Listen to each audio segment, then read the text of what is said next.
oleh bagaimana pengaturan makanan atau asupan gizi bagi seorang atlet.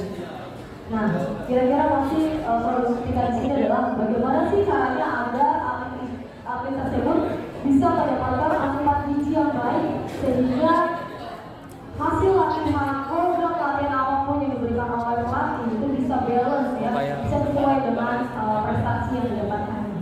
Maka dipersilakan kepada Bapak Solihin SPMP. Baik, bismillahirrahmanirrahim. Assalamualaikum warahmatullahi wabarakatuh. Semangat berdiri. Salam olahraga. Pada kesempatan hari ini saya coba sharing terkait dengan gizi. Jadi kalau kita di gizi itu membedakan istilah gizi dengan nutrisi. Ya, Bapak Ibu ada yang tahu nggak bedain gizi dan nutrisi? Kandungannya sekilas sama sih, tapi kalau di bahasa Inggris nutrition ya, tapi kalau di Indonesia gizi dan nutrisi itu sesuatu yang berbeda. Kalau nutrisi itu buat hewan ternak, kalau gizi buat manusia, jadi diusahakan gitu ya. Memang kita seringkali mendengar di kelas nutrisi yang baik buat ibu hamil, langsung hamil harus kasih makan benar kan nggak mungkin ya, kasih dokter nggak mungkin. Karena nutrisi dalam versi Indonesia itu untuk hewan. Nah, kalau untuk manusia kita gizi, jadi kita pelan-pelan berubah mindset kita terkait perbedaan gizi dan nutrisi. Baik, saya pengen tahu Bapak Ibu kan orang tua, kami si pelatih. Saya pengen tahu sebenarnya Bapak Ibu ini status gizinya gimana? Kan Bapak Ibu melatih putra putrinya supaya dia berprestasi. Salah satu faktor yang sangat menunjang adalah status gizi atlet ternak. Nah, harapannya gini, Bapak Ibu melatih putra putrinya supaya sehat dan bukan bahkan berprestasi. Jadi tentunya salah satu status gizi sangat penting sekali, dan salah satu ini juga dipengaruhi oleh dasar gizi yang tadi juga sudah disampaikan. Sampai tahu ya, Ibu boleh buka HP-nya, cek status gizi ibu-ibu. Sudah tahu rumus hitungnya sederhana tak? Berlaku untuk 18 tahun ke atas. Kalau anak-anak beda lagi ini. Coba, Bapak Ibu masih ingat berat badannya masing-masing terakhir tentang? Oh, mendadak lupa ya. Tinggi badan Bapak Ibu masih ingat? Oke, tinggi badan kan satunya biasanya meter, ya, sentimeter. Ubah menjadi sentimeter, dari sentimeter ubah ke meter ya. Baik, buka kalkulatornya. Ketik berat badannya dibagi tinggi badannya dalam satuan meter. Misalnya tinggi badannya 160, maka dibagi 1,6. 165 berarti 1,65. Ya, 1,5. Berarti berat badan berapa Bu? Contoh Bu? 70. 65. Ibu siapa Bu? Ibu Yati berat badannya 65. Tinggi badannya berapa Bu? 155. Berarti 65 dibagi 1,55 dibagi lagi 1,55. Cek sama dengan berapa hasilnya. Ya. Yang hasilnya di bawah 17,5 itu berarti kurus tingkat berat. Langsing ya. 17,5 sampai 18,5 dia kurus tapi tingkat ringan. Kalau 18,5 sampai 25,0 normal dia. Jadi lebih dari itu sebetulnya 25 sampai 27 overweight itu berat badan, wahai. Di atas 27 itu udah obesitas. Nah, jadi Bapak Ibu dan orang tua sebagai pelatih bagaimana supaya menjadi kita sehat dan bugar. Ya, oke, ini yang nanti gampang di rumah. Ya, baik. Kita masuk. Nah, ini, halo. Beberapa sebenarnya lumayan banyak ya. Jadi bulan waktu itu, beberapa topik yang akan saya sharing terkait dengan jenis olahraga yang selalu dapat dan visual dengan jenis olahraga dan apa tadi seperti itu ya, aerobik gitu ya. Nanti kita lihat kemudian atlet faktor-faktor yang mempengaruhi prestasi atlet apa, kemudian bagaimana kita inisiatif dan bagaimana pengaturan makan bagi atletnya, ya. Baik, kita lanjut. Kalau Bapak Ibu pasti sudah tahu olahraga ya. Tentunya olahraga ini berbeda dengan aktivitas fisik. Bapak Ibu di rumah, Ibu biasa nyuci, nyapu apa itu termasuk aktivitas fisik, bukan olahraga. Ya, tapi olahraga itu sesuatu aktivitas fisik yang memang sudah dirutinkan sengaja untuk meningkatkan prestasi atau meningkatkan kesehatan dan prestasi di situ. Ya, nah yang selanjutnya ini bisa lewat saja sudah ada tahu dari Bapak Ibu yang memang sudah konsep di bidang olahraga ya. Selanjutnya, oke, nah nanti kalau atlet pastinya tidak hanya sebatas olahraga, tapi ingin mencapai prestasi. Betul ya Bapak Ibu ya. Kalau kita orang dewasa kan olahraga hanya itu lebih ke arah kesehatan. Ya kalaupun ada atlet ya kita makor berlomba gitu ya. Jadi ya kita masuk ke makor berlomba ya, masih mengajar dan dunia. Jadi kita hanya untuk menjaga kesehatan dan juga rutin olahraga juga rutin olahraga. Nah tapi bagi atlet beda untuk prestasi dan itu menjadi sesuatu yang sangat luar biasa. Kebanggaan itu dari semua orang di sini. Anaknya yang mana lebih hebat orang tuanya, ya. Jadi yang lebih baik itu orang tuanya dengan aktifnya karena seperti itu, ya. Nah selanjutnya, nah ini tujuan olahraga yang pertama, ya, rekreasi.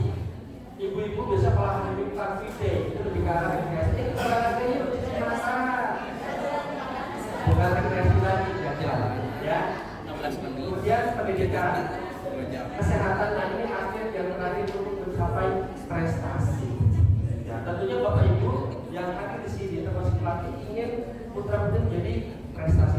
Salah satu yang mendukung prestasi adalah gizi. Ya, banyak faktor. Tadi sudah atlet, teknik renang segala macam. Ini salah satunya ya. Selanjutnya, nah ini kategori jenis olahraga supaya kita bisa lebih tahu sedikit-sedikit. Yang pertama ada olahraga anaerobik. Ini contohnya olahraga. Ya. Kemudian ada renang ini termasuk olahraga aerobik, dia endurance, daya tahan. Ya. Sampai kalau atlet renang bisa sampai 2 jam satu kali latihannya. 2 jam lebih mungkin. Bahkan pagi sore. Ya. Nah, ini endurance, jadi daya tahan tubuhnya harus luar biasa. Nah, bagaimana gizi mendukung olahraga atlet renang ini nantinya ya? Sudah ada aerobik dan anaerobik, ini permainan sepak bola dan sebagainya. Ya. Baik, selanjutnya. Nah, ini kalau kita lihat, jadi kalau tadi sistem kerjasama ini di sini, endurance ini aerobik, jadi yang memang membutuhkan oksigen yang lebih banyak. Artinya kalau atlet renang pastinya dadanya bidang ya, tapi volume udara, volume paru lebih lebar, jadi volume oksigen lebih banyak. Nah, di sini renang termasuk olahraga endurance yang membutuhkan oksigen yang lebih banyak. Ya, nanti kita akan diskusi gimana cara supaya ada tips bagaimana misalkan supaya oksigennya bisa lebih banyak sebelum latihan. Ya, baik selanjutnya. Nah, ini atlet ya pasti dapat tahu ya Bapak Ibu ya, boleh ya. Jadi orang yang ikut serta dalam suatu kompetisi olahraga kompetitif ya. Baik selanjutnya. Nah ini faktor-faktor yang mempengaruhi prestasi atlet. Yang pertama ada aspek biologi ya. Ini salah satu adalah gizi. Gizi sangat penting ya. Kebanyakan kadang-kadang masyarakat umum makan minum dua kan bisa gitu ya, tapi ternyata kalau seseorang sudah kena penyakit, nah ada penyakit karena faktor makanan ya. Kemudian aspek psikologis, jadi taktik ini berarti terkait dengan bagaimana koordinasi gerak dan taktik ini strategi dari oleh coach David ya. Kemudian aspek lingkungan, cara pelaksanaan tempat latihan, kalau nggak ada pelatihan nggak bisa latihan ya, bisa mungkin tapi di bareng tapi di pandang ya. Apa di kolamnya. Nah, ini tentunya bisa berarti ada bonus penghargaan dan itu bisa memicu atlet untuk berprestasi. Kalau misalnya mana kan kemarin hadiah dia puluhan juta rupiah misalnya ya,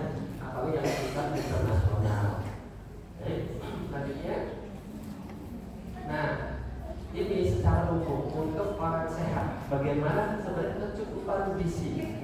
Kecukupan gizi ini sebenarnya berbeda dengan kebutuhan gizi. Kalau kecukupan gizi ini untuk rata-rata, ini untuk Indonesia ya, dibandingkan dengan orang Barat Eropa kita jauh, mereka lebih tinggi.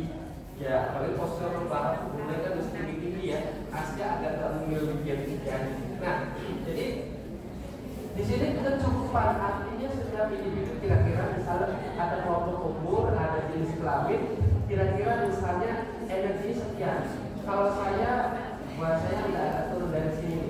Nah, Punten, dimohon untuk kalian tidak ngobrol sendiri ya, dia lebih fokus kepada materi yang akan saya. Terima kasih. Nah, itu untuk untuk anak laki-laki misalnya umur 10 sampai 12 tahun, sekitar 2000 sehari kalorinya, energinya. Ya. Saya pernah mencoba begitu. Atlet renang remaja laki-laki sekitar kelas 6 itu kalorinya hampir 4000 kalori kebutuhan energinya. Bahkan ketika saya pernah makan bareng, saya sampai geleng-geleng kepala, porsi makan saya kalah sama atlet yang kelas 3 saja, perempuannya sampai 2 kali lipatnya porsi makan saya. Yang atlet laki-laki bisa 3 kali lipat. Jadi kalau misalnya saya sepiring, atlet bisa 2 sampai 3 piring sekali makan. Nah, jadi itu pun saya nggak asal sekian banyak sekian enggak. Jadi kita kalau bisa mau detail ada perhitungan gizinya, ya. Nah, kira-kira seperti ini. Laki-laki dan perempuan sudah mulai berbeda kebutuhan gizinya sejak usia 10 tahun. Di sini memang laki-laki lebih banyak daripada perempuan. Karena apa? Laki-laki selalu lebih aktif daripada perempuan. Laki-laki lebih banyak masa ototnya, sedangkan perempuan lebih banyak masa lemaknya. Makanya ibu kalau bisa dibagi laki-laki beda, ibu lebih banyaknya lebih otot laki-laki. Ya. Oke. Nah, nanti kalau untuk menghitung berapa sih energi atlet sehari, itu ada perhitungan khususnya. Jadi karena banyak faktor yang perlu dipertimbangkan. Nanti ada atlet yang latihan jarak juga kan. Nah, kita pun harus hitung dalam seminggu berapa kali, berapa lama, intensitas latihannya dan durasinya. Kita hitung kebutuhan atau pengeluaran energi tadi seperti energi expenditure, pengeluaran energi. Kita akan melakukan pendekatan berapa energi yang dikeluarkan untuk latihan dalam waktu 1 minggu. Karena bisa jadi di setiap hari dalam seminggu latihannya berbeda-beda. Ada yang mungkin lari, ada yang mungkin muay thai, ada yang boxer atau pencak silat atau mungkin apa yang lain yang dikeluarkan selama.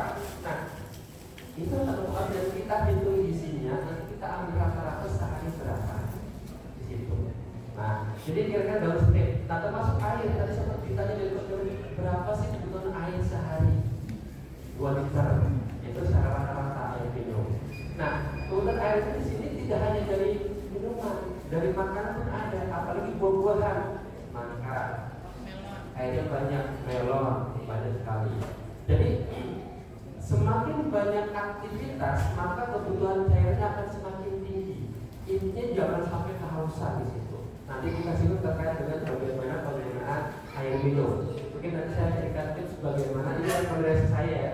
Misalnya kalau mau latihan kira-kira air minumnya apa? Air minum kan banyak ya. Jadi ada pernah dengar air beroksigen tinggi, ada air isotonik, ada yang air yang pH 8 plus alkalin. Nah itu ya. Kita lanjut dulu. Ini gambarannya. Ini Bapak Ibu kalau masih usia 17 tahun plus ya kira-kira di sini nih 2600 sehari ya gitu. Baik selanjutnya. Nah, ini beberapa zat gizi tadi sudah disebut juga. Ini karbohidrat ini merupakan energi utama. Energi yang paling banyak merupakan sumber energi utama. Jadi kalau tadi misalnya ada pertanyaan ya dari ibu yang mana tuh terkait dengan perbedaan anak, karena ya perbedaan anak juga akan mempengaruhi jenis kelaminnya, umurnya itu mempengaruhi. Orang tadi misalnya gini, nggak makan nasi. Karena kita dalam perhitungan gizi pun kita akan lebih mudah satu tentukan misalnya gini, 1 porsi nasi sekitar 100 gram itu setara dengan 4 lembar roti. Kalau misalnya anak yang makannya roti selembar 2 lembar otomatis berbeda adanya satu porsi nasi itu. Jadi energi akan lebih banyak yang nasi. Sehingga apa? Energi apa dia bisa lebih ekstra gitu. Bisa salah satu di situ. Ya. Atau kalau misalnya udah makan banyak tapi nggak nambah berat badannya gimana? Gitu ya. Bisa jadi ada faktor cacingan, infeksi. Ya misalkan makanya Anda sebulan sekali minum obat cacing dulu. Kalau misalnya udah ini tapi udah makan karbohidratnya kalian kan sangat penting buat atlet ya. Tapi kok nggak nambah beratnya, kalau sudah normal status gizi sudah nggak ada masalah. Jadi kalau pengen tahu gampangnya, saya tuh makannya sudah cukup atau belum sih? Lihat status gizinya. Kalau ideal seperti itulah makanan sehari-hari. Kalau ternyata ada status gizi kok saya lebih ya obesitas berlebihan, makan. Satu, yang kedua kurang gerak. Sekarang zamannya zaman mager, ya kan, malas gerak. Mau makan aja malas kan, tinggal ketik tapi dapat makanan, ya kan. Nah itu. Jadi banyak yang numpuk. Beda dengan atlet, makannya banyak tapi dia pengeluaran banyak, energi yang dikeluarkan banyak. Sehingga apa? Jadi dia seimbang. Ya antara makanan masuk dengan yang keluar ya. Dan selanjutnya ketika ada sumbernya ya, ada protein. Itu perlu, apalagi atlet dalam masa pertumbuhan itu butuh protein lebih tinggi. Ya, bisa mencapai 1,5 gram per kilogram berat badan. Orang normal kebutuhan protein itu sekitar 1 gram per kilogram berat badan. Ya misalnya Ibu Yati tadi kata 65 ya. Dikali-kali 1 berarti sehari butuh protein itu 65 gram. Ya ada yang menyatakan 0,75 sudah cukup. Ya. Nah kalau ada remaja adiknya butuh untuk masa pertumbuhan 1,5 gram per kilogram berat badan. Ada olahraga tertentu bagi atlet yang masih pertumbuhan itu yang sebaiknya agak dihindari. Misalnya, karena misalnya gini, di antara sambungan tulang itu ada misalnya hormon pertumbuhan gitu ya. Nah, yang sebaiknya dihindari yang kira-kira model senam yang banyak gerak-gerak yang duduk atau mungkin skipping ya. Nah, jadi nanti itu nggak bisa maksimal bisa cukup. Termasuk angkat beban. Tadi Mas David sempat singgung. Hindari yang angkat beban berat karena dia akan makan tulang-tulang. Sehingga nanti kasih anak remaja, anak-anak yang harus masih bisa tumbuh tinggi tidak bisa maksimal. Tidur cukup 8-10 jam jika anak-anak. Usahakan jangan tidur lebih dari jam 10. Karena nanti situlah fungsi hormon pertumbuhan itu sudah sedang bekerja. Ya, jadi kalau misalnya malam 8 jam itu aja baru bisa siang. Ya. Baik, selanjutnya. Nah, ini harus hati-hati. Kalau terlalu banyak protein, yang terjadi adalah berat fungsi ginjal. Karena protein itu hasil akhirnya sampahnya itu ada nitrogen. Nitrogen. Jadi kalau protein terlalu berlebih, giginya kurang, akan sering bolak-balik ke WC. Kalau misal cairannya kurang, kan bisa bahaya ginjal yang sudah kena. Kalau ginjal sudah kena, misalnya gagal ginjal misalnya, berarti harus rutin cuci darah, hemodialisa. Jadi kita makan protein secukupnya. Jadi biasanya maksimal ya kira-kira sekitar 10-15% dari total energi.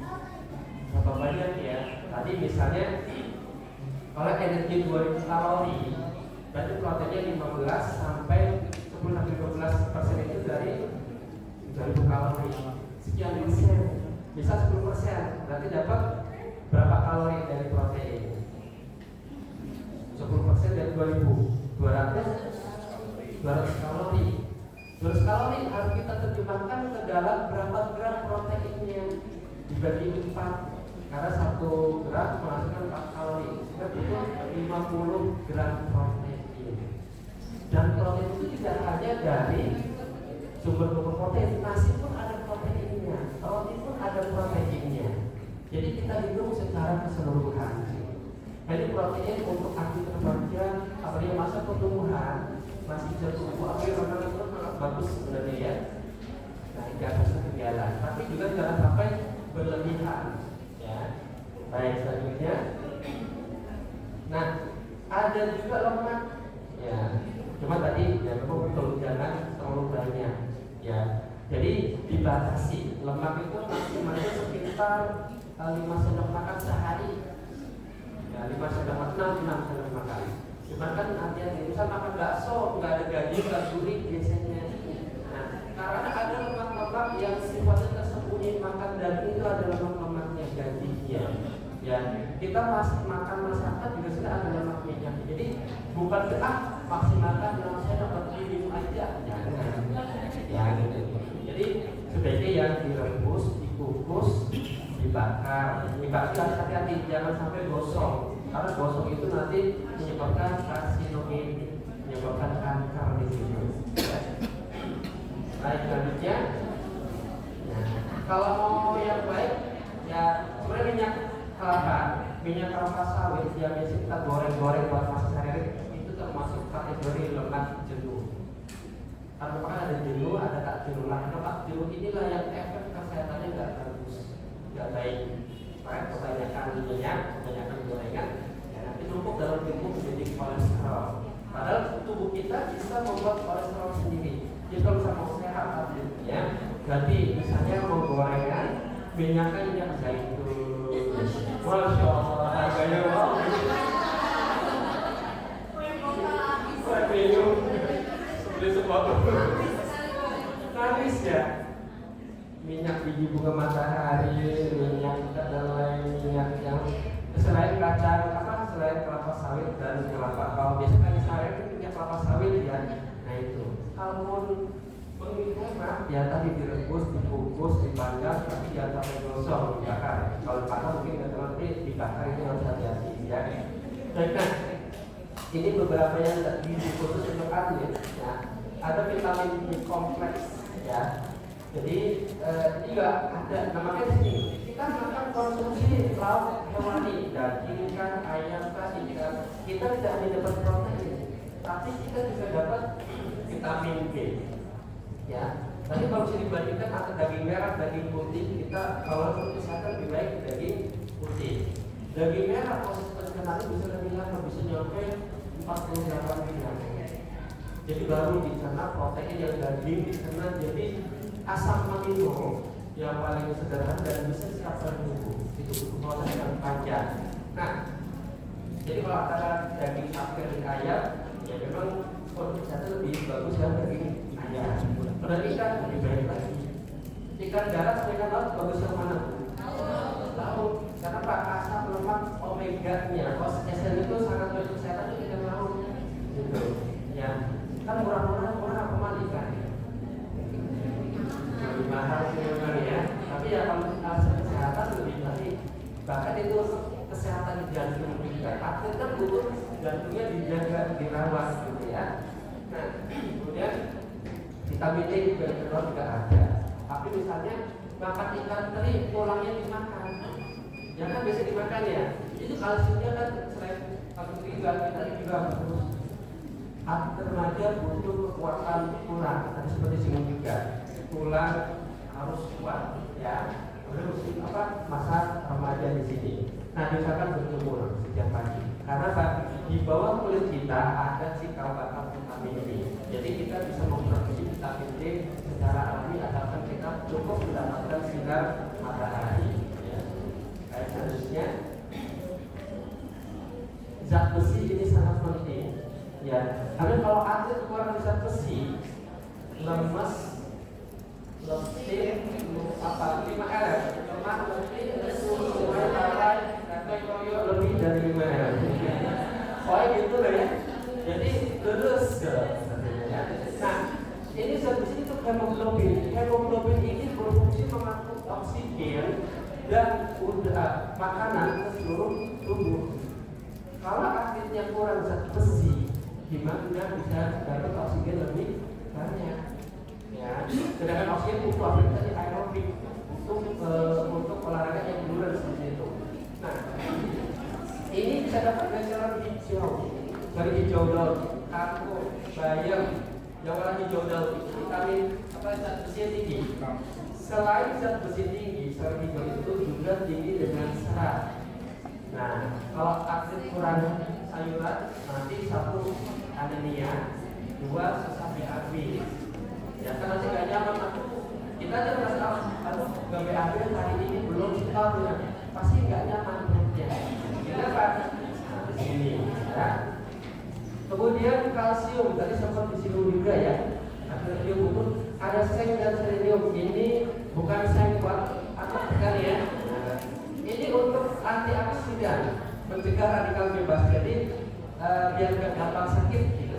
Nah ini pada sistem, maka sistem makanan lalu lebih baik dibandingkan ikan darah. Tapi itu juga oke kan.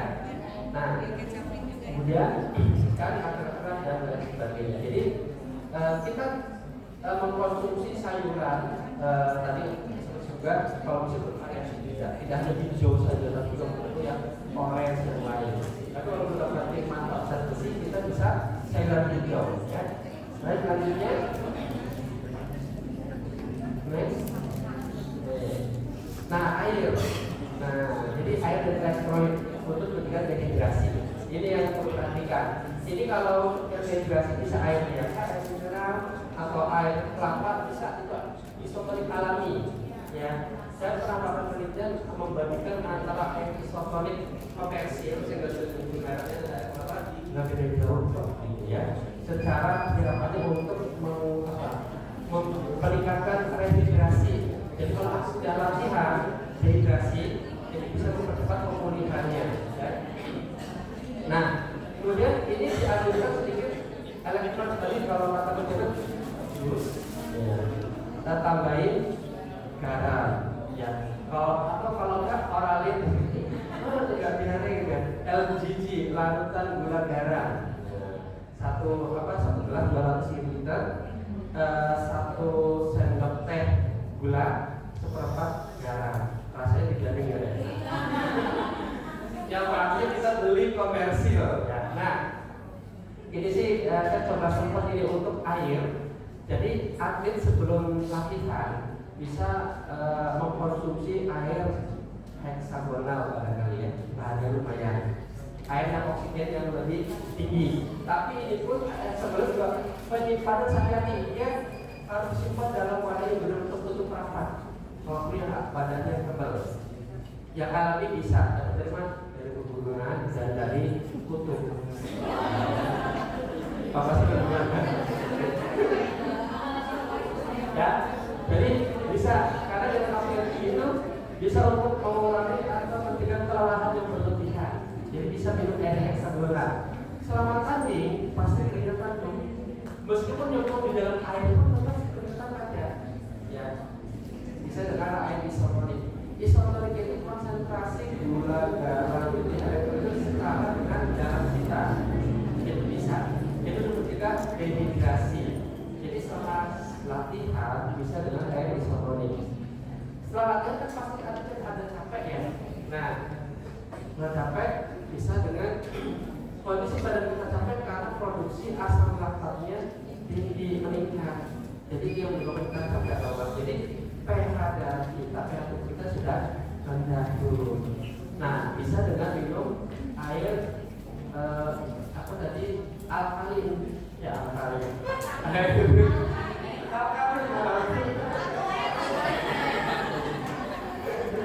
Air alkali 8 yang pas ini pH-nya kan tinggi, lebih dari itu sekitar 8 sampai 10 ya. Nah itu bisa untuk membantu meningkatkan pH tubuh kita. Kalau pH tubuh kita rendah, maka jadi menyebabkan penyakit.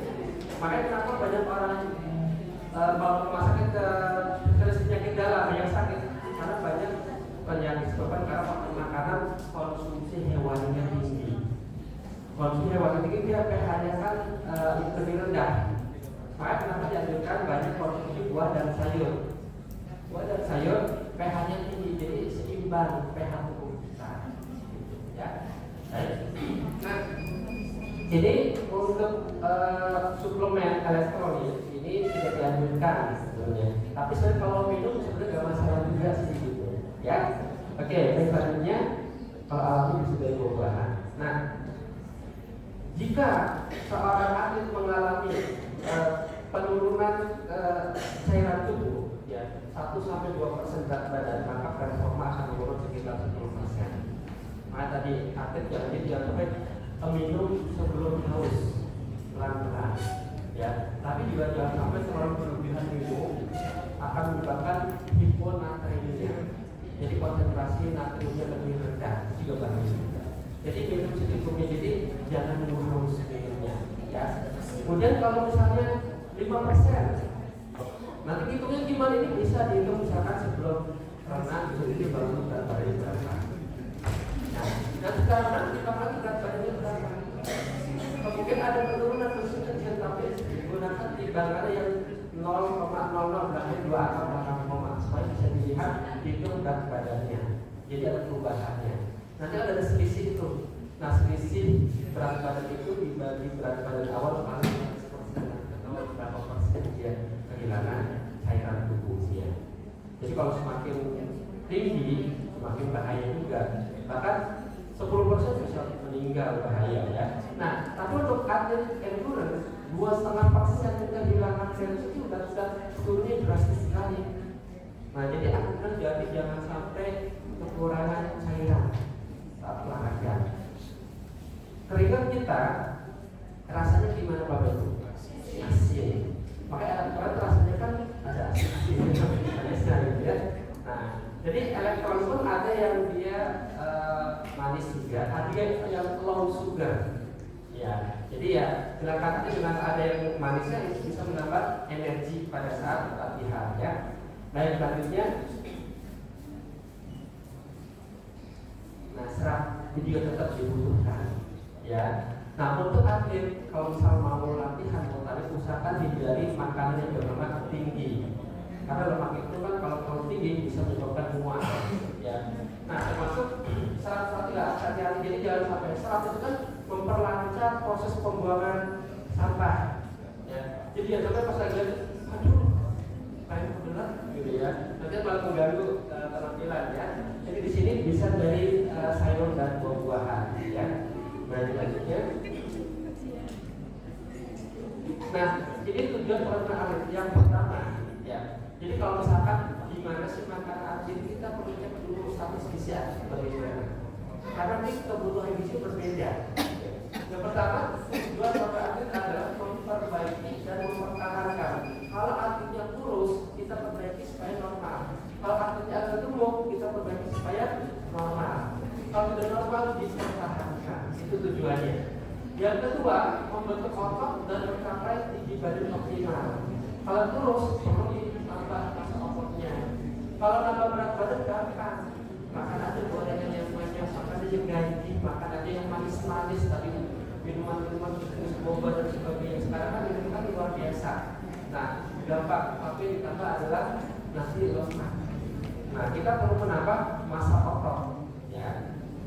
Kemudian selanjutnya memelihara kondisi tubuh dan menjaga kesegaran jasmani supaya tetap sehat dan bugar. Ya, karena atlet kan latihan hampir setiap hari ya. Pagi sore, kalau boleh tahu ada liburnya nggak dalam seminggu Bapak Ibu? Berapa dalam seminggu? Sehari. Ada yang 2 hari, ada sehari. Nah, pasti saya renang beberapa sudah pegang-pegang ya. Atlet luar biasa. Ya. Nah, kemudian membiasakan atlet secara mandiri membuat itu makan yang seimbang. Jadi Bapak Ibu perlu berikan ke anak-anaknya ini loh yang sehat seperti ini. Jangan lupa bawa makan yang dibekelin dari rumah. Karena kalau pasti banyak makanan, mie instan, banyak yang diseduh sebelah. Ya, mie itu kan ciki-ciki jadi garamnya kan banyak. Ya, ada cimi, cilung, gitu ya, cilung. Itu kan bumbunya kan macam-macam ya. Barbecue itu rasanya gimana tuh? Asinnya tinggi. Jadi kalau masak atlet darah tinggi kan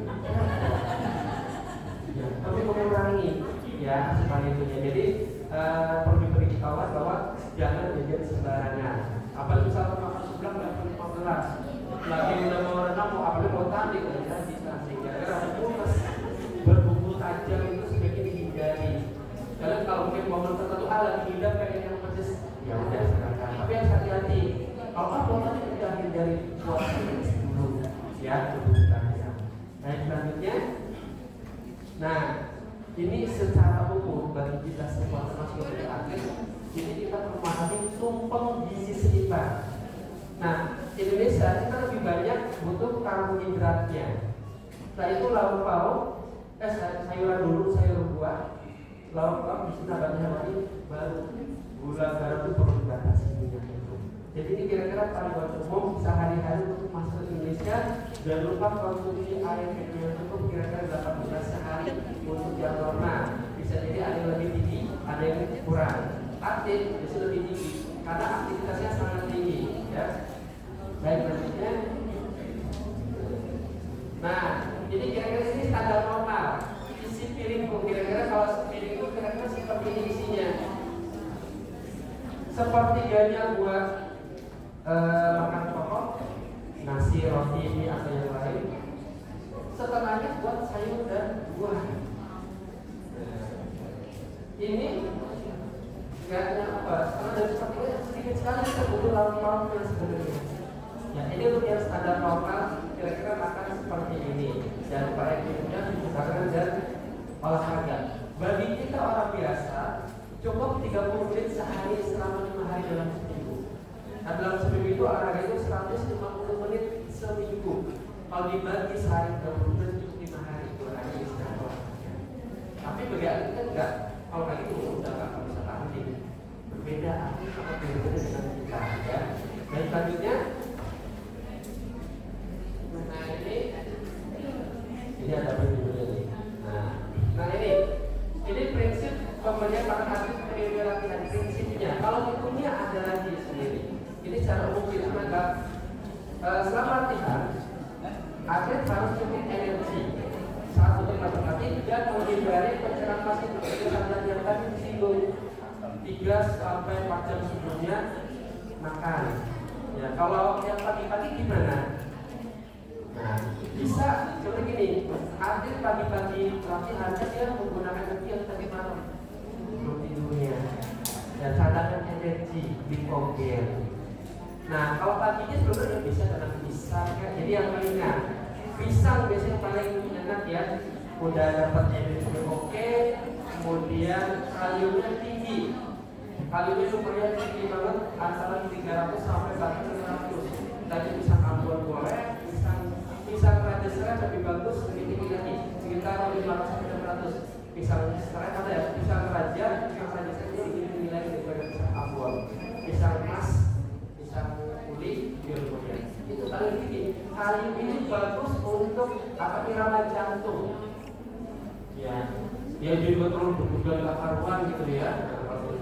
Kalau ketemu biolognya gitu ya. Jadi irama jantungnya bekerja dengan baik, ya. Gitu. Kemudian mengandung vitamin dan mineral, buah-buahan, sayuran jangan sampai ketinggalan untuk atlet di sini, ya. Kemudian memperhatikan pola latihan diterapkan. Nah, makanya untuk menghitung gizi, kita lihat. Saya pernah pas datang ke tempat kolam renang, pengen tahu atlet renang seperti apa. Ternyata 2 jam itu nonstop, hampir nggak ada istirahat. Diam di air selama 2 jam, istirahatnya beberapa menit itu selesai, balik lagi. Saya kira-kira pasti nggak kuat renang seperti itu.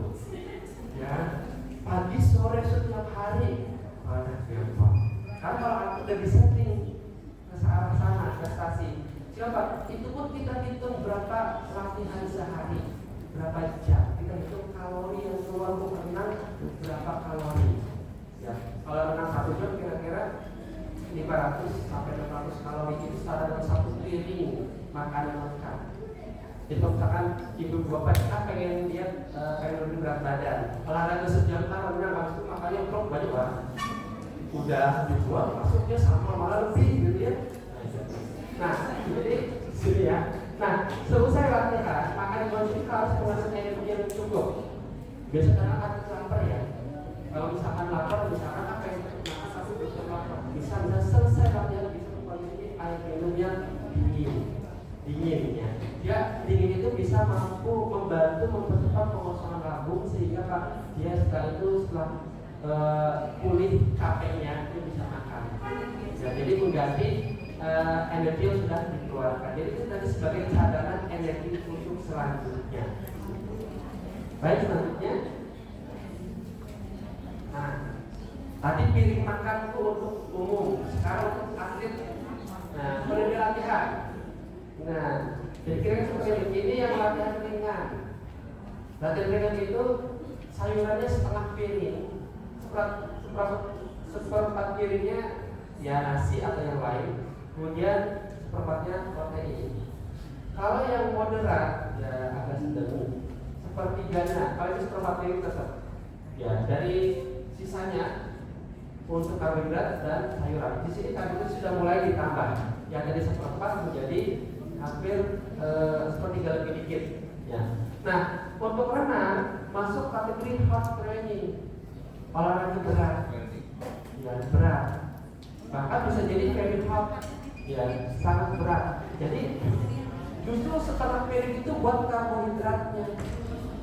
Ya. Protein tetap seperempat dalam perubahan, sayuran seperempatnya. Kenapa? Kenapa aku untuk latihan renang ini karbohidrat lebih banyak? Karena untuk energi utama itu dari karbohidrat. Kalau misalnya jadi seperti misalnya, nggak makan nasi, protein ada. Karena gini, protein itu juga bisa menghasilkan energi. 1 gram protein itu menghasilkan 4 kalori. 1 gram lemak juga menghasilkan 4 kalori. Tapi mereka protein dan lemak itu tidak sebagai energi utama untuk aktivitas harian kita bahkan untuk olahraga. Jadi aktivitas energi itu berasal dari karbohidrat ini. Seperti bakar. Kalau ada kok gampang makan nasi banyak, kok badannya tetap ideal. Jadi hati-hati. Kalau kita, ya, gitu. Udah bisa dilihat masing-masing. Gitu ya. Nah, kira-kira seperti ini, ya. Jadi ini yang latihan biasa ya. Kalau orang sehat, ya kalau saya biasa sehari-hari pakai ini, ya. Kalau ini berat, karena butuh energi besar. Kita sumber energi berasal dari karbohidrat. Ya. Boleh nasi boleh, ya boleh roti boleh mie boleh, kentang juga boleh. Itu kaitannya dengan indeks glikemik seperti ini ya. Indeks glikemik itu atau GI, glikemik itu adalah seberapa cepat makanan diubah menjadi gula dalam darah. Nah, nanti kalau gula ini numpuk dalam darah, itu nanti kalau terlalu berlebihan jadilah penyakit diabetes itu. Ada hormon insulin mengangkut energi gula ini ke dalam sel-sel tubuh, hormon insulin, sehingga merata, jadi tidak akan terjadi penumpukan gula darah. Penumpukan gula darah itu yang nanti yang cuma berbahaya untuk penyakit diabetes mellitus lainnya. Ya. Nah, kalau nasi, karena nanti ada putih dan merah. Kenapa yang merah putih? Karena indeks glikemiknya lebih rendah dibandingkan nasi putih. Nasi putih itu indeks glikemiknya tinggi, di atas 70. Artinya apa? Akan cepat diubah menjadi gula. Saya dulu pernah pernah eksperimen ini. Mau puasa sahur, puasakan untuk energi tinggi, ceritanya betul gitu ya. Tapi karena belum kenal ilmu diet, belum kenal ilmu gizi, jadi pada saat itu minum air gula 1 gelas gede sama gula pasir 2 sendok. Kan energi tinggi, diminum lah gitu. Pasti dapat energi banyak. Pas lagi puasa lapar. Karena cepat dipakai untuk energi, cepat dipakai untuk aktivitas. Jadi dia cepat kenyang, tapi juga cepat bikin lapar di situ. Makanya dengan makan indeks glikemiknya rendah, dia proses perubahannya itu pencernaan lebih lama. Jadi ini lebih banyak karbohidrat. Maka ada yang klasifikasi yang tinggi, ada yang rendah, ada yang sedang. Kentang termasuk yang rendah. Makanya kalau misalnya nggak suka nasi, bisa dengan kentang nggak masalah. Jadi nanti setara nasi 1 porsi kentang 100 gram itu setara dengan 200 gram kentang. Energinya setara. Ya. Jadi kita di situ ada ukuran rumah tangga yang kita misalkan 1 porsi nasi setara dengan 4 iris roti tawar.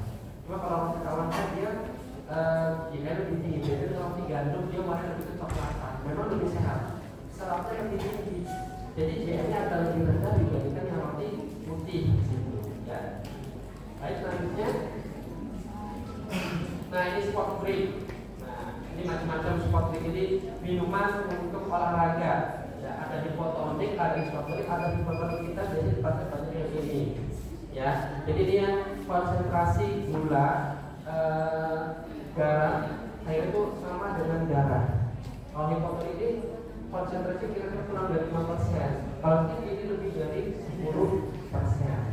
Nah, untuk mencegah selama olahraga, selama latihan, kita bisa menggunakan minuman ini. Ya. Baik, selanjutnya. Nah ini, kalau untuk ambilnya latihan kurang lebih 30 menit cukup air putih biasa saja. Ya. Kalau misalnya sudah mau capek tapi itu takutnya nanti malah terjadi ketidakseimbangan cairan dan elektron dalam tubuh. Jadi nanti menjadikan apapun di tubuh yang sakit. Yang rendah intensitasnya nanti kurang dari 1 jam bisa air putih biasa.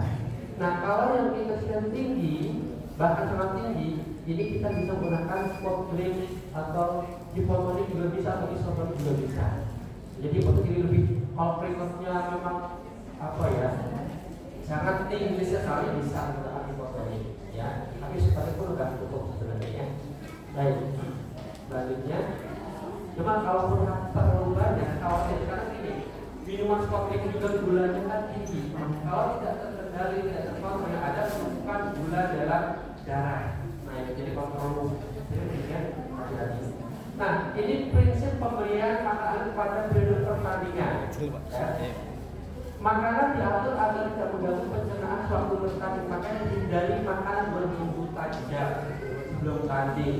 Ya termasuk masakan padang, santan yang tinggi itu bikin mual ya. Sambalnya dia, santannya dia, itu termasuk salah satu. Jadi kalau mau makan dengan sesi yang lain gitu ya, bukan yang nggak boleh sama sekali. Ya nanti lebaran makan mengandung gizi seimbang dan sudah dikenal oleh atlet. Jadi jangan sampai memberikan makanan ke atlet yang dia nggak suka. Ini bagus, enak, bergizi, ini percuma. Ini bergizi loh, telurnya segala macamnya, tapi anak nggak suka, misalnya jangan dipaksakan. Anak akan lebih milih nggak makan daripada harus makan sesuatu yang tidak disukai. Jadi kita perlu kenal atlet sukanya makan apa, yang tidak suka apa. Mungkin tidak seperti pantai gitu ya. Tapi makan ciki ya itu harus berkali. Ya, ciki kan juga makan. Nah jadi coba ya tiap hari. Kalau kita sadar itu juga serapan minyaknya tinggi juga. Ya, ciknya boleh dipepes, chicken ayam juga. Jadi tata tepung gitu ya, tata digoreng gitu ya. Ada nggak chickennya dipepes? Oh itu chickennya digoreng. Oke jadi kurangi lemak. Masalah. Nah kalau ayam kulitnya itu lemaknya tinggi, nah itu sadar dikurangi. Ya, memang gurih enak, kalau gurih, apalagi maaf bumbu ayam, bumbu ekornya ya, itu gurih sekali. Karena lemak itu memberikan rasa gurih dan nikmat, enak. Ya. Kemudian makan dihidangkan harus punya nilai psikologis. Karena nih makan ini buat bisa jadi juara. Jadi psikologis anak. Ya, kalau kasih anak-anak biasanya kasih gambar-gambar lucu itu meningkatkan psikologis. Baik, selanjutnya. Nah, ini kira-kira untuk pertandingan. Ada sebelum bertanding, ada selama bertanding, selesai bertanding, setelah rasa capeknya hilang, itu masa recovery. Untuk yang pra pertandingan 3-4 jam sebelum pertandingan bisa makan lengkap dari situ ya sama berarti ya. Misalnya bertanding pakai saya pernah nyusun menu karena menu lumayan panjang. Untuk masuk menu gizi atlet itu lumayan panjang. Jadi kita harus tahu kebiasaan kita jam berapa. Jadi kalau sebelum pertandingan kita harus tahu jadwal pertandingan jam berapa supaya bisa ngatur. Kemudian gizi tanding dengan waktu sejenis sama. Tapi bagaimana kita mengatur letak posisi makanan itu kapan harus dimakan, yang mana yang boleh, mana yang sebaiknya dinantikan dulu. Jadi makannya 3-4 jam sebelum latihan atau sebelum tanding. Kemudian makannya udah dicerna, jangan alot-alot. Kalau marning kalau yang bapak ibu yang jagung yang keras apa bisa makan daging tapi daging nggak empuk sampai sebentar dan apa pencernaannya itu, ya. Rendah lemak, kalau lemak tadi membuat mual dan pada akhirnya mengganggu performa nantinya. Rendah serat, jangan sampai 3 sampai 4 jam makan lauknya sambal asem, rujak kangkung, itu kan seratnya tinggi. Pas mau makan level kemudian buah-buahan itu proses pencernaannya cepat, hanya beberapa jam, 3 jam 4 jam udah. Oke. Jadi dia akan mudah cepat keluar. Makanya kenapa kalau kita makan buah serat cukup, besok pagi lancar sprintnya, ya. Nah, jadi rendah serat aja, hindari kalau makan buah serat boleh nggak? Boleh sih, tapi jangan strategi dulu yang saya lihat di video lumayan tinggi. Buah-buahnya seperti juga ada bir, ada yang pokoknya ini boleh lah, bisa gitu ya. Jadi jangan terlalu banyak menjaga. Semacam ada kangkung ya, kangkung dadakan, selatan tinggi sekali. Dan saya kalau makan itu malah lebih lancar dibandingkan makan pepaya. Gitu, ya. Kemudian dan tidak menyebabkan masalah pencernaan yang perlu pedas hindari, ya. Terlalu tajam berlemak hindari. Jadi boleh nggak makan pedas sate? Boleh sih, boleh, tapi asal sedikit aja. Nah kalau satu nggak apa-apa, biar sampai 15 misalnya. Jadi kalau nggak makan pedas itu nggak kenyang. Jadi boleh makan pedas tapi yang kira-kira sedikit aja, gitu ya. Kemudian 1 sampai 2 jam sebelum bertanding, ini bisa ngemil, snack, biskuit, gitu ya. Kemudian atau minuman teh manis juga bisa, ya, jus buah juga bisa, ya. Kemudian 1 jam sebelum tanding, ini minum sebenarnya kira-kira 1 sampai 1,5 gelas. Jadi minum. Nah, kemudian selama pertandingan, jadi jangan haus, ya, jangan haus buat minum. Jadi ada jeda istirahat, minum. Makanya waktu saya lihat atlet renang itu, dia minumnya kan minumnya disimpan di atas ini ya. Karena perlu capek pengen istirahat, minum duduk dulu gitu kan nggak ada nongkrong. Kalau kita tuh olahraga malah nongkrong nyantai, kan berbeda sekali gitu. Nah, jadi minum setiap ada jeda. Kemudian berapa jam juga harus dilakukan setiap ada kesempatan, jangan bubur haus gitu. Air minum dapat merupakan 1 sendok teh gula. Dan setelah sendok ini kalau bikin sendiri, lakukan gula garam. Boleh kalau anak biasa pakai teh manis pakai garam sama makan nih. Nah, jadi kalau bikin sendiri, barangkali lebih hemat. Saya mau ekonomis silakan, ya. Atau ya sekarang praktis pakai platform gitu ya. Oke. Nah, pasca pertandingan berarti sesaat setelah tanding selesai kali ini ya. Nah, segera minum air dingin yang dingin ya, 15 sampai 19 Celcius sebanyak 1 gelas. Nah, jadi untuk membantu mempercepat proses pengosongan lambung. Ya, jadi ada kita nanti akan memicu rasa lapar. Kalau lambungnya kosong kan saatnya bermain. Ayo kamu makan, ya.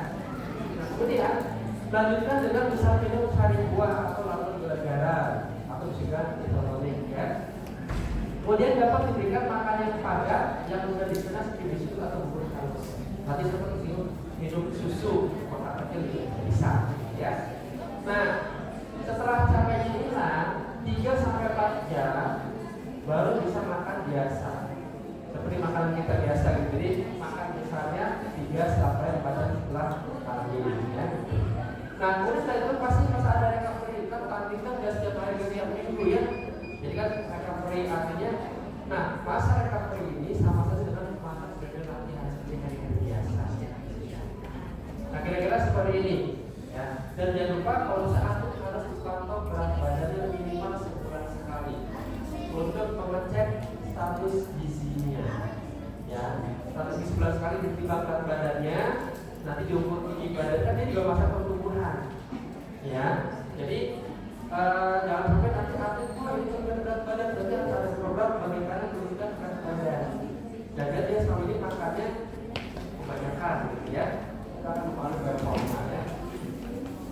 Memantau status gizi harus dilakukan secara rutin sebulan sekali minimal. Ke ahli gizi siapapun silakan, kalaupun mau ukur sendiri boleh. Kalau anak remaja, status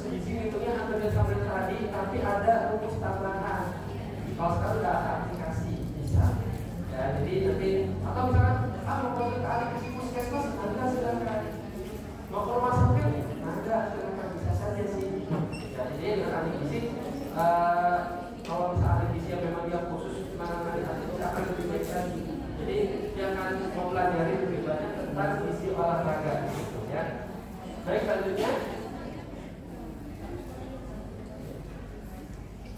Nah, ini atlet Bapak Ibu pernah dengar karbohidrat loading? Ini biasanya dipakai untuk atlet yang memang biasanya memang apa ya? Memang atlet berat juga bisa, ya. Jadi ini biasanya dipakai untuk apa ya? Memberikan suatu lonjakan energi, power yang lebih ekstra pada saat dia bertanding. Nah, prosesnya gini, ini menjadi latar belakang kenapa sih karbohidrat loading itu dibutuhkan. Karbohidrat loading itu bisa dibilang apa ya? Meningkatkan cadangan energi di dalam tubuh. Energi dalam tubuh itu berasal dari karbohidrat. Nah, ini karena asupan karbohidrat kurang, maka atlet juga menjadi kurang performanya. Nah, kemudian jadi ketika asupan karbohidrat kurang, maka simpanan glikogen itu cadangan energi dalam otot, di hati juga ada di otot, itu akan habis. Dampaknya apa? Daya tahan dan performa atlet menurun.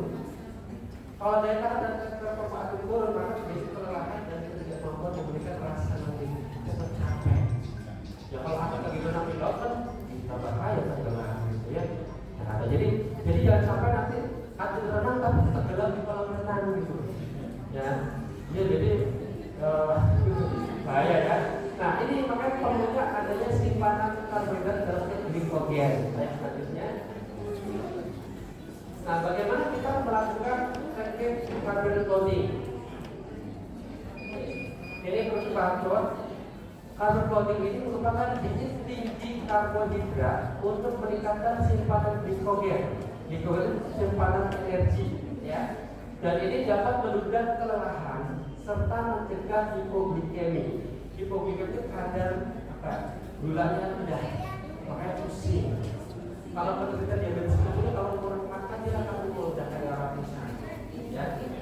Berarti hipoglikemi. Nah, di karbohidrat ini dilakukan seminggu sebelum tanding, 1 minggu 7 hari sebelum tanding. Nah, kemudian diiringi dengan penurunan intensitas latihan, nanti ada tidak lagi, ya. Kebutuhan karbohidrat loading ini biasanya 5 sampai 7 gram per kilogram berat badan.